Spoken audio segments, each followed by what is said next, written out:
protest, appeal, and demand for justice from the national leadership yielded no results. Rather, the Progressive Congress in Ogun State divided as senators, House of Reps members, and even state lawmakers turned to party, living uncertainty over the political infighting between the former governor Oshiomhole and the governor, Senator Ibikunle Amosun. The chairman of the Southwest Reconciliation Committee, but we also had or decided to set up an elder subcommittee of that committee to try and see if elders of the APC have moved into the crisis to forestall what now looks like a crack in the walls of the APC. How true is this reconciliation? That's our focus on tonight's program, Politics Today. Hello, everyone, and welcome to Politics Today on Channels Television. I'm Oshiomhole. Our main focus tonight will be the long-drawn political battle between the former governor of Ogun State and the incumbent, Senator Ibikunle Amosun. But before we get any further, let's take a quick look at some of the major political stories of the week. President Jonathan, amidst thousands of supporters, took to the stage to declare his interest in contesting the 2015 presidential election after beating a November 30th deadline to pick a nomination from. The bigwigs of the party were present as they listened to the president declare, but the president used the opportunity to highlight some of his administration's achievements and also made some promises. Let's hear him for a few seconds. Yes, the Almighty God has made it possible for me to develop a bond with you, and I'm grateful for your support and understanding in the difficult periods we have journeyed through.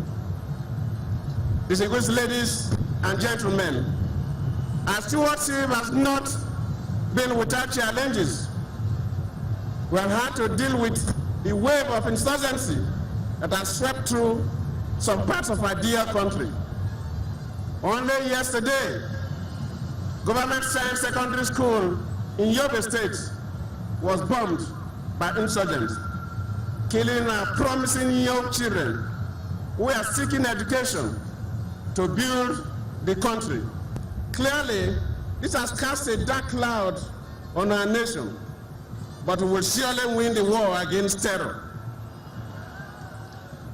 A number of young men and women have been kidnapped by these criminal elements, including our daughters from Chibok. We will surely get our daughters free. We must defeat terror.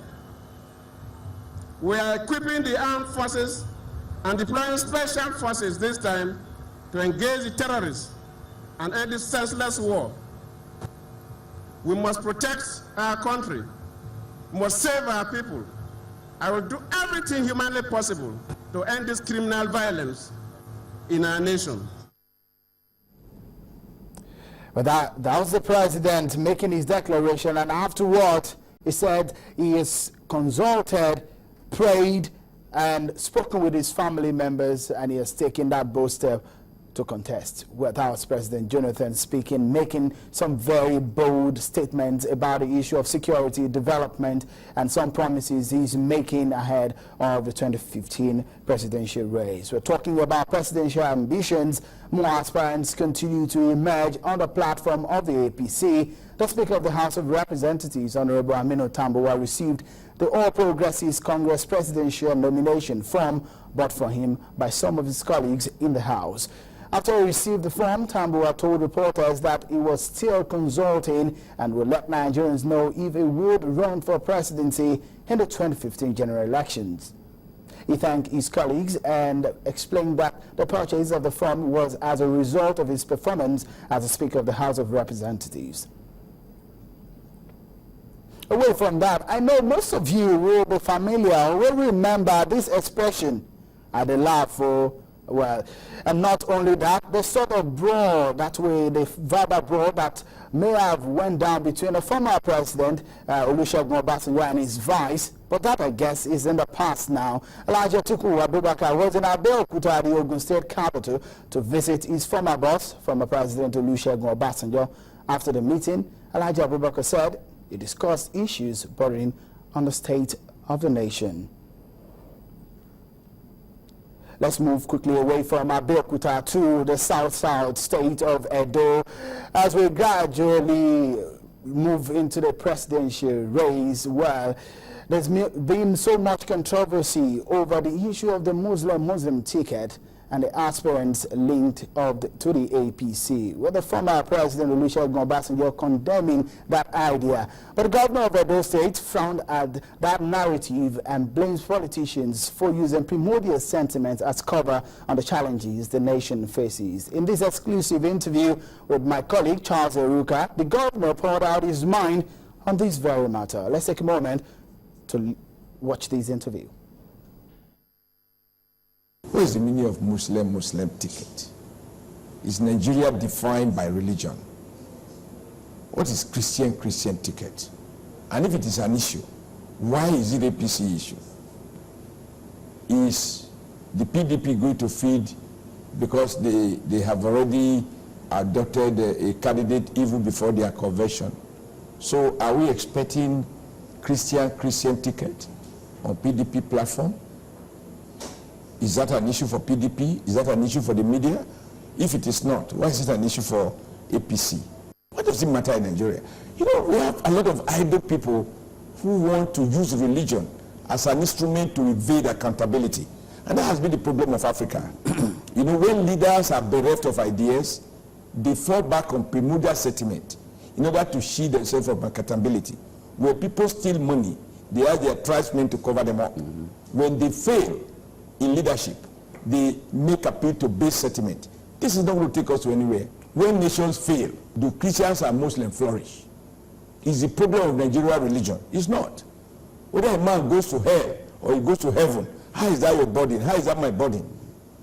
What is our burden is how can we create a country that gives every Nigeria a basis for loyalty, where every young man who goes to school can acquire quality education in a world that is knowledge-driven, in a digital world.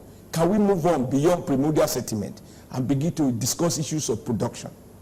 How we can stop importation of petrol and kerosene and return our refineries back to work? How we can add value to our natural resource? How we can stop the wastage to which we are subjecting our children to? How we can produce graduates that can compete exactly the same way as graduates from University College Ibadan. Before it even became a full-fledged university, they could compete with anywhere in the world. When it can attract people like Wilmore, Tito Nigeria to come and lecture, where Indians were begging for jobs in Nigeria, where we detest to see Indian doctors because they will prescribe before asking you questions. Today people are going to India. There are so many things we should begin to talk about to reposition Nigeria rather than allowing this idle class to set the agenda, to tell us that the problem is religion. Governor of Edo State, Oshiomhole, is speaking out on the issue of Muslim ticket. When the issue first came up, a lot of controversy actually trailed it. Well, what we saw in 1993, can it ever happen again in Nigerian politics? Well, as we move into that period, I hope that time will just give us that answer. Well, to our major focus of the day, to what may look like an implosion as members of the APC in Ogun State have decided to dump their party. From the Senate, the 3 senators of the APC have moved to the SDP. And even in the House of Representatives, 6 members also left. In the State House of Assembly, 3 members of the APC defected to the SDP. Well, let me give you an idea of how things are looking up now. Let's take a look at this very major move. The Deputy Governor, Segun Adeshegun, Deputy Governor to Senator Bukunle Amosun, has moved from the APC. That's not, as if that was not enough, let's move to the Senate. Let's see, the 3 senators that the Ogun State has, they were formerly of the APC. The 3 of them have moved away from the party, and now to the House of Representatives. 6 members of House of Representatives representing Ogun State. 6 of them, you can see their name: Kunle Adeyemi, Babatunde Olabode, Olumide Oshoba, Abiodun Abudu, Odele Kende, and Bukola Buraimo. All of them left Somoza at the same time. Well, let's now go to the House of Assembly. 3 of them left from the APC to the SGP. Now, this is how it all looks like at the moment in the Ogun State House of Assembly, with 13 APC members. Before now, the APC member has more members in the House than these, but now they can only boast of 13 members, while 10 PDP members are there and 3 SDP members. Now we have sort of 2 factions in the House of Assembly. We have the 13 APC members and 13 members for the other party. This is how things look currently. But let's take a look at the Deputy Governor, Segun Adeshegun, said that he had left because writing a letter on October 24 to the Governor, Senator Ebikunle Amosun, accusing him of starving his office of funds and allocating old vehicles to him. That is his own grievance. We invited one of the senators to come on the program, but very close to the program, he told us that he wouldn't be able to make it, but we've been able to get across to one of the lawmakers who moved from the APC in Ogun State, Honorable Alan Taylor. He now joins us via telephone to tell us the state of things in the state. Thank you so much, Honorable Alan Taylor, for joining us on Politics today. Tell us, why did you leave your party? I understand you're one of the foundation member of the party. At midnight, you've left the party. Why?